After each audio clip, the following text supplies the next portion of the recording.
आज आपण इलेक्शनच्या अनुषंगाने जी काल स्टेट इलेक्शन कमिशनने जे इलेक्शन शेड्यूल डिक्लेअर केलेलं आहे त्याच्या अनुषंगाने एक प्रेस जी आहे माहिती देण्यासाठी म्हणून आयोजित केलेली आहे. तर त्या प्रेस कॉन्फरन्सला मी सर्व जे आपले हे आहेत पत्रकार बंधू भगिनी जे आलेले आहेत त्यांचं सर्वप्रथम स्वागत करतो. आणि एक टेंटेटिव्ह काल तर आपण जी जनरल इलेक्शन कमिशनची प्रेस आहे ती बघितलेलीच असणार आहे. तर त्याचं शेड्यूल जे आहे ते मी आता नंतरही आपल्याला एकदा हे करेल. ते हे आहे आपल्याला माहितीच आहे. नागपूर महानगरपालिकेच्या अनुषंगाने जे काही स्पेसिफिक जे आहे या संदर्भातली जी माहिती आहे ती देण्यासाठी म्हणून आपण जी आहे ती प्रेस आयोजित केलेली आहे.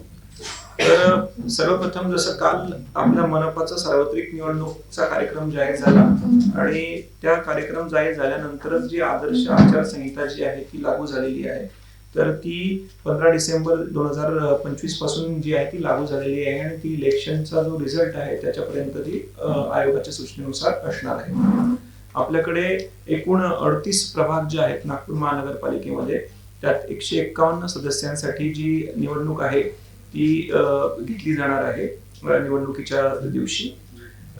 एकूण आपले हे जे प्रभाग आहेत त्यांना 10 झोन मध्ये आपण डिवाइड केलेलं आहे आणि त्याच्या झोनचे जे आहेत प्रत्येक झोनला आपण एक रिटर्निंग ऑफिसर जो डेप्युटी कलेक्टर दर्जाचे अधिकारी असणार आहेत, ज्याचे आम्हाला विभागीय आयुक्तांकडनं नावं मिळाली आणि त्यांच्या आम्ही ऑर्डर इश्यू केलेले आहेत. त्याचं फर्दर नोटिफिकेशन सुद्धा होईल.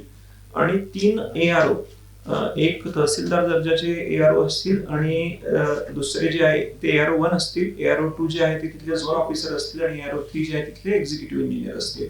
तर हे प्रत्येक झोन मध्ये जे येणारे प्रभाग आहे त्याच्यासाठी ही एक यंत्रणा असणार आहे. एक RO आणि 3 ARO आणि त्यांच्या याच्यामध्ये म्हणजे they will conduct the elections in respective zones. अंतिम मतदार यादी जी आहे ती आपल्याकडे आपण काल पब्लिश केलेली आहे. त्याच्या संदर्भामध्ये प्रेस नोटही दिलेली होती. जी आयोगाची आपल्याला डेडलाईन होती 15/12/2025 ला, त्याच्यानुसार आपण ती यादी जी आहे ती पब्लिश केलेली आहे. त्याच्यामध्ये साधारणतः एकूण मतदार जे आहेत आपल्याकडे 24,83,112 एवढे मतदार आहेत. पुरुष मतदार 12,26,690 आणि स्त्री मतदार 12,56,166 आणि इतर मध्ये 256 मतदार आहेत. तर एकूण 24,83,112 मतदार आहेत.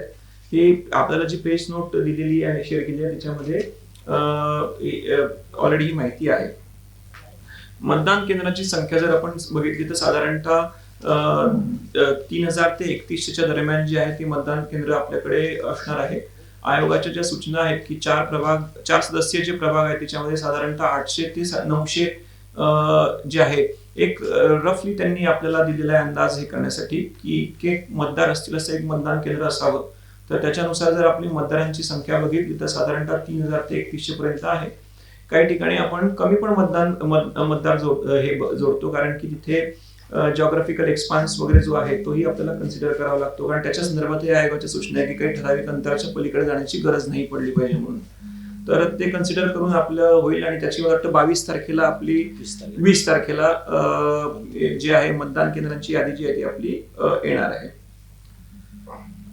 याच्यासाठी स्टेट इलेक्शन कमिशनकडे म्हणजे जिथे महानगरपालिका क्षेत्रामध्ये आता जी आपली आचारसंहिता आहे ती महानगरपालिका क्षेत्रापुरता आहे आणि इलेक्शन कंडक्ट करण्यासाठी आता जो स्टाफ असतो इलेक्शन डिक्लेअर झाल्यापासून तो आयोगाकडे डेप्युटेशनवर आहे असं मानलं जातं आणि त्या अनुषंगाने आयोगाने आयुक्तांना जे अधिकार दिलेले आहेत त्याचा DO आमचा रोल असतो बेसिकली की इलेक्शन कंडक्ट करण्यासाठी मॅन पॉवर, मशिनरी, जे इतर साधन सुविधा असतात त्या प्रोव्हाइड करणं हा जो रोल असतो तो महापालिका आयुक्त करतात. आणि त्याच्या अंतर्गत आता आपण वेगवेगळे जे कर्मचारी आहेत महानगरपालिकेचे इलेक्शन कंडक्ट करण्यासाठी तर ते आपण आपल्याकडनं नियुक्त केले जातील आणि ते झोनवर आपली जी टीम्स आहेत त्याच्यामध्ये त्यांचं प्रॉपर ट्रेनिंग घेणं, पुढचे EVMच्या बाबतीमधले प्रिपरेशन आणि या सगळ्या प्रक्रिया ज्या आहेत त्या चालतील.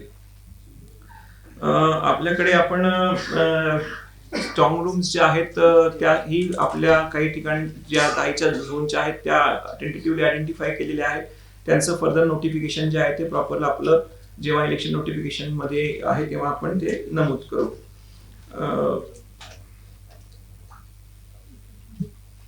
उमेदवाराच्या खर्चाची मर्यादा जी आहे ती 15 लक्ष जी आहे ती झालेली आहे. हा मागच्या इलेक्शनच्या तुलनेमध्ये याच्यामध्ये फरक झालेला आहे. उमेदवारांचा खर्च तपासण्यासाठी सेंट्रली आम्ही एक टीम ठेवणार आहोत, परंतु मेन जी इलेक्शन एक्सपेंडिचर मॉनिटरिंग आहे ती झोन स्तरावर केली जाईल. आचारसंहितेच्या पालनासंदर्भातही आपल्याकडे जे काही फ्लाइंग स्क्वॉड, SST म्हणजे stationary surveillance team, VST, VVT आणि एक आपण तक्रार निवारण कक्ष स्थापन करतो. तर सद्यस्थितीमध्ये आपण महापालिकाच्या स्तरावरनं काही FST आणि SST जे आहेत ते सुरू केलेले आहेत. जसे जसं आपलं आता प्रोसीड होईल आणि ROs जॉईन करतील तसे झोन स्तरावरती अतिरिक्त गरजेनुसार ऍडिशनल SSTs, FSTs जे आहेत आणि इतर टीम्स ज्या नियुक्त करण्याचं काम आहे ते चालू राहील.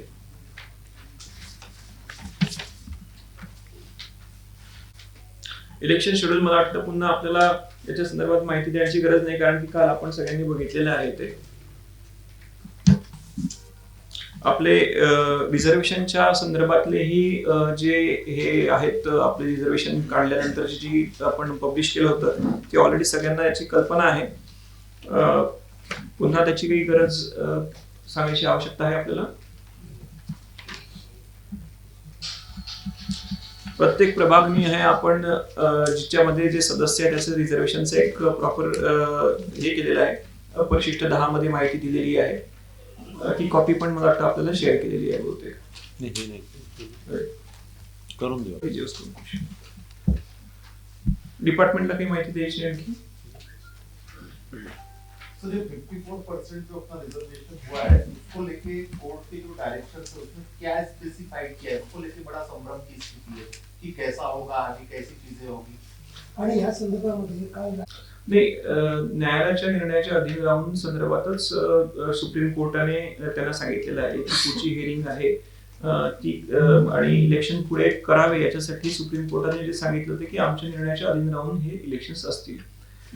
या संदर्भामध्ये स्टेट इलेक्शन कमिशन कडनं आम्हाला कोणत्याही वेगळ्या सूचना आलेल्या नाहीये. जे आम्ही रिझर्वेशन्स मंजूर केले होते ते आयोगाच्या मान्यतेनेच आपण फायनल केलेले आहेत आणि त्याच्यानुसारच निवडणुका सध्या पुढे जाण्यासंदर्भामध्ये आयोगाच्या आम्हाला सूचना आहेत.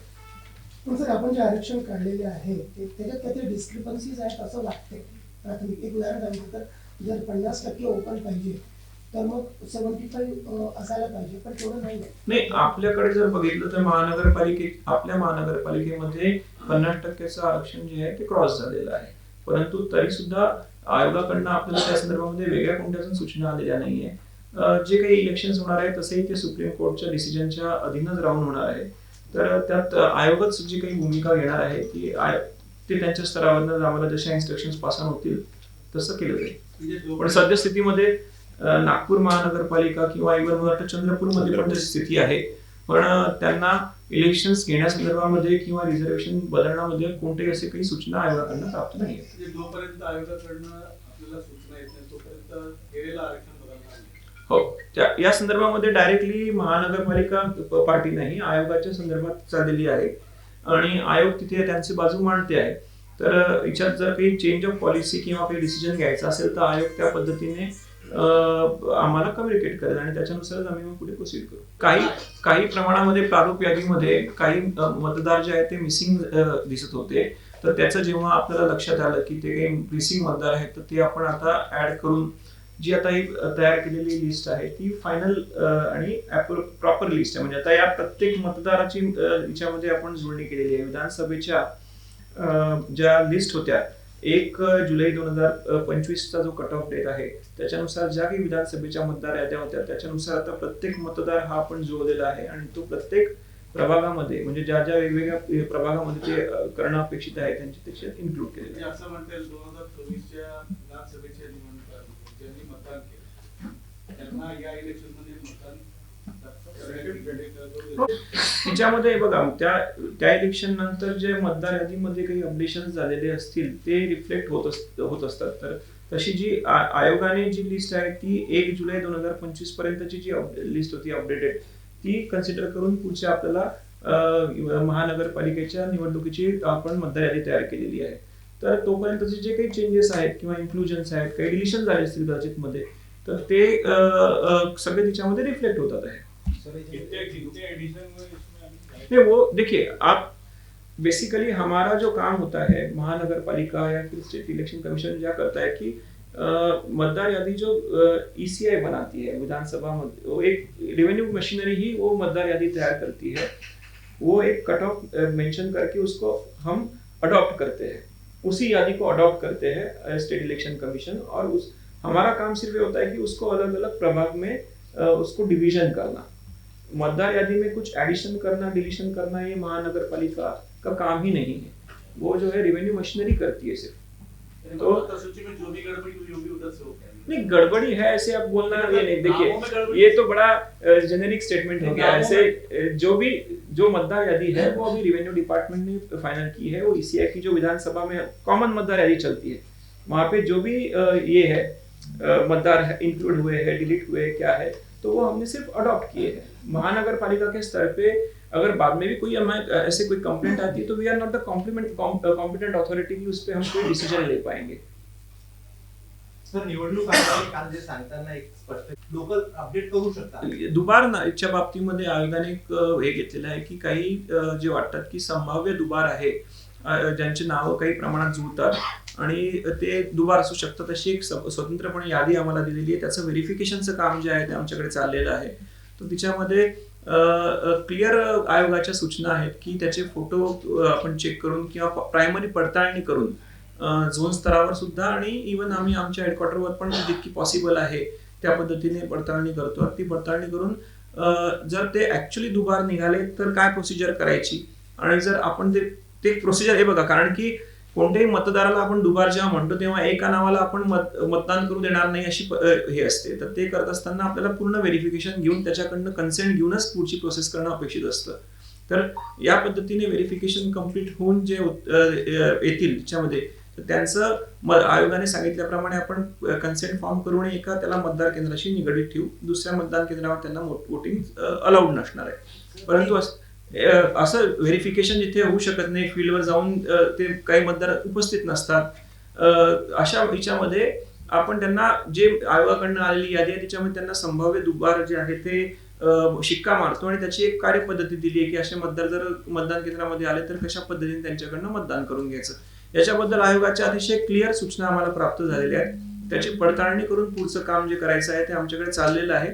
आयोगाने याच्या संदर्भामध्ये 22 डिसेंबर पर्यंतची कारवाई जी आहे ती संपवण्यासाठी सांगितलेली आहे। नहीं, स्क्रूटिनी तो वो एक हम चल रही है, लेकिन तो हमें डेटा आयोग से आया हुआ है 95,000 का डेटा है, बट वो उसको आप दो में डिवाइड, यानी अगर ये करें तो उतने इंडिविजुअल नहीं है 95,000, those many entries are present. तो उसको हम वेरिफिकेशन करने के बाद जितने अभी ध्यान में आते हैं उतने ही आप उसको हम बोल सकते हैं कि वो दुबार रहेंगे। दुबार काही असतील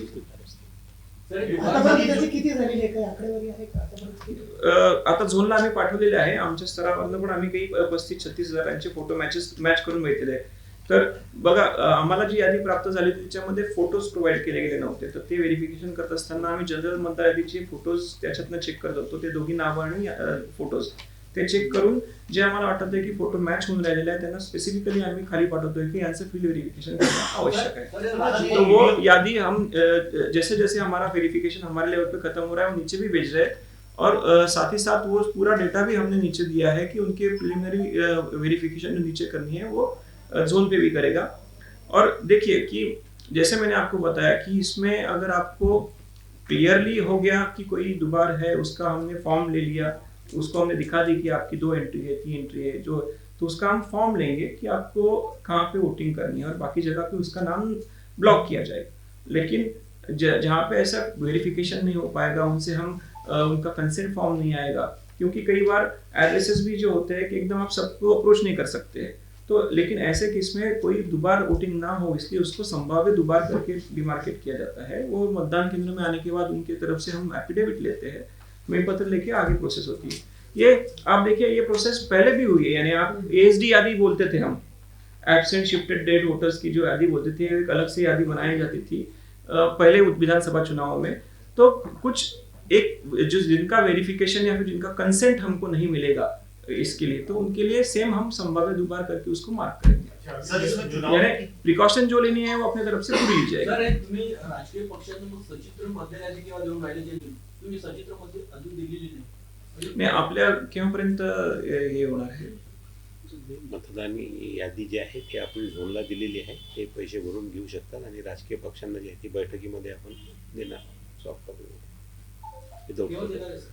ते सचित्र यादी राजकीय पक्षांना तुम्ही केव्हा देणार आहे? नाही, त्याच्या काय आयोगाच्या सूचना असतील त्याच्यानुसार आम्ही करू, त्याला काही प्रॉब्लेम नाही आहे. त्यांना पण व्हेरीफाय करता येईल ना, तुम्ही तुमच्या पातळीवर करताय, त्यांना पण व्हेरीफाय करायला बनवलं, मग ते ऑब्जेक्शन केव्हा घेतील? नाही, पॉलिटिकल पार्टीच्या ज्या बैठकीमध्ये किंवा त्यांना जे मतदार यादी देण्यासंदर्भामध्ये जी काही आपल्या सूचना असतील ना आयोगाच्या, त्याच्यानुसार आपण ते करू. सर ते व्हेरीफाय झाल्यानंतर जी फायनल यादी आता कंप्लीट झाली आहे त्याच्यात पण काही अपडेट दिसतील ना नंतर व्हेरीफाय झाल्यानंतर? नाही, ही आता जी यादी आहे तीच यादी होणार आहे, तीच मार्क होणार आहे. आणि मी जसं तुम्हाला सांगितलं की व्हेरीफाय झाल्यानंतर काही ठिकाणी जर आपल्याला त्यांचा कन्सेंट मिळाला की काय आहे काय नाही, तर मग आपण बाकीच्या ठिकाणी त्यांचा ब्लॉक करू आणि जिथे नाही मिळणार तिथे फक्त शिक्के मारू की संभाव्य दुबार म्हणून आहे. या आयोगाच्या गाईडलाईन्स आलेल्या आहेत बेसिकली, याच्यानुसार शिक्के मारू आणि त्यांच्याकडनं मग हमीपत्र घेऊनच त्यांचं वोटिंग अलाउ करू. सर इस चुनाव में कितनी ईवीएम यूनिट्स, कितने बैलेट यूनिट और कितनी जगह आपका कंट्रोल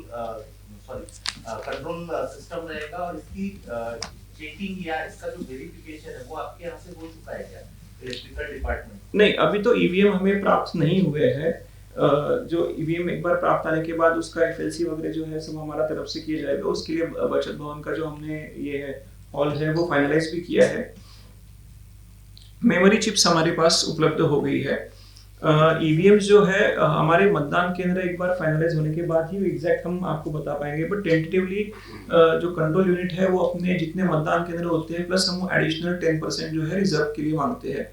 और ballot unit considering 4 members in तो हमारा अनुमान है कि अराउंड 3 बैलेट यूनिट जो है हर एक पोलिंग स्टेशन में लगेंगे.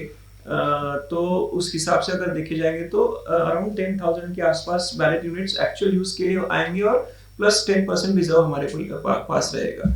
तो जब तक ये मतदान केंद्र की संख्या अपनी फाइनल नहीं होती मैं आपको एग्जैक्ट आंकड़े नहीं बता सकता, बट एक टेंटेटिव जो है वो अराउंड 3,000 से 3,100 CU एक्चुअल यूज में आएंगे और 10,000 के आसपास बैलेट यूनिट जो है वो यूज में आएंगे. लास्ट टाइम कितने केंद्र थे, एक बार कितने बढ़ने का?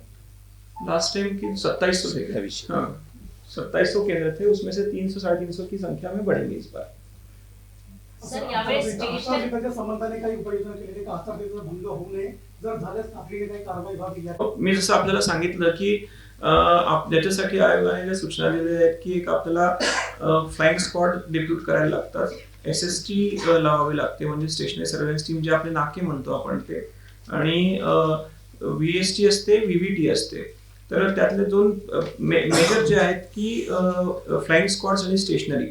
तर सध्या आता आपल्याकडनं हेडक्वार्टर्स स्तरावरनं म्हणजे आचारसंहिता कारण लागू झाली असल्यामुळे त्याच्यावरची कारवाई सुरू करण्यासाठी आपण ऑलरेडी SST जे आहे त्याचे लोकेशनही असतील तर तुम्ही एक सांगा.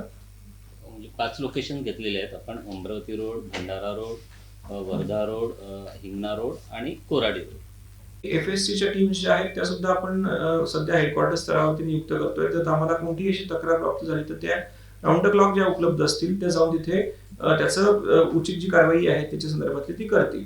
पण ही सिस्टीम आता जस्ट सुरू केली आहे, परंतु हे ऍक्च्युअली लागणार आहे जेव्हा आपले जे सगळे ROs वगैरे जे आहे ते आपापलं चार्ज घेऊन तिथे गरजेनुसार जी आपल्याला आवश्यकता आहे मग ती फ्लाइंग स्क्वॉड्स तिथे नियुक्त करतील, SST नियुक्त करतील.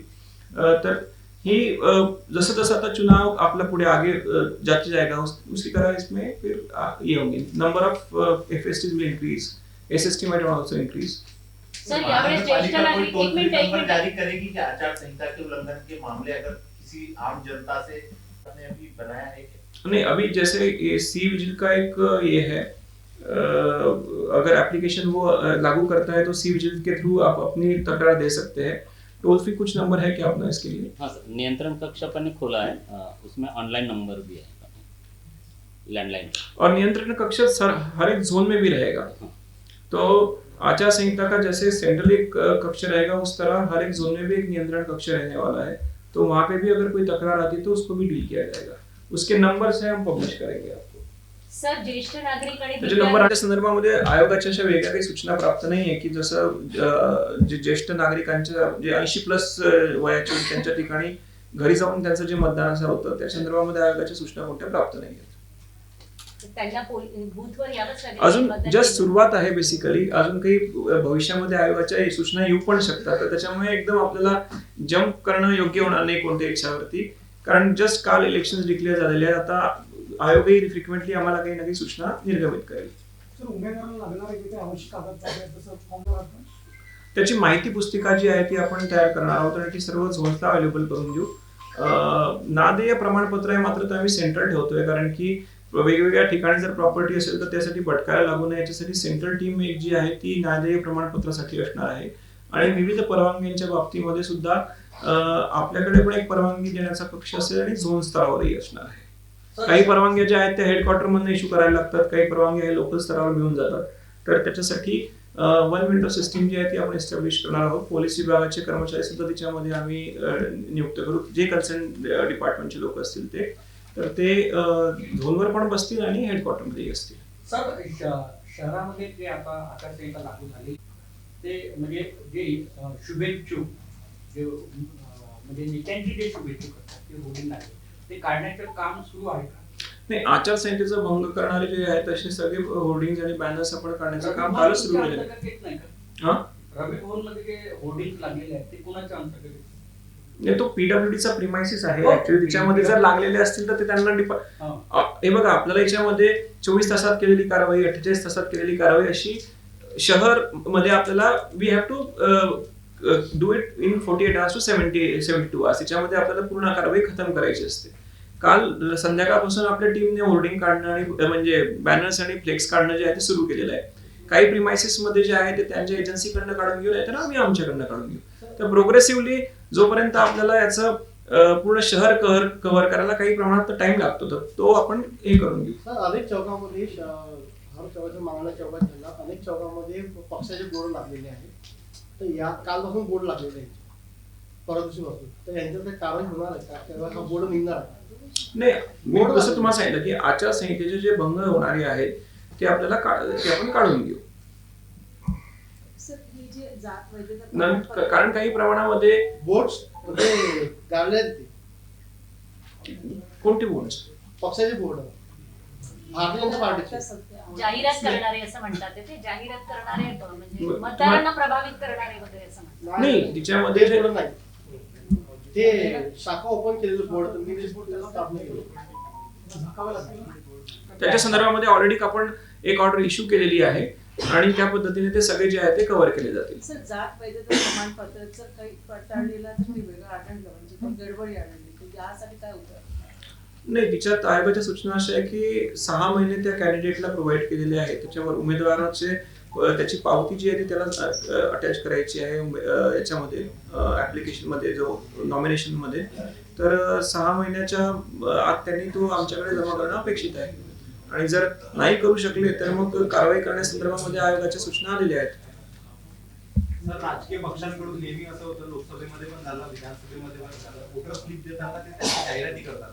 कुठे त्या पक्षाचं चिन्ह पण दिलं आहे का त्याच्यामध्ये? नाही, वोटर स्लिप तर हे बघा, महानगरपालिका आपले स्वतःच्या वोटर स्लिप जे आहे त्याच्या वाटण्यासंदर्भामध्ये आयोगाने दिलेलं आहे की जसं आपण इतर इलेक्शन्स मध्ये करतो त्या पद्धतीने इथे वोटर स्लिप द्याव्या अशा आयोगांच्या सूचनांमध्ये आलेलं आहे.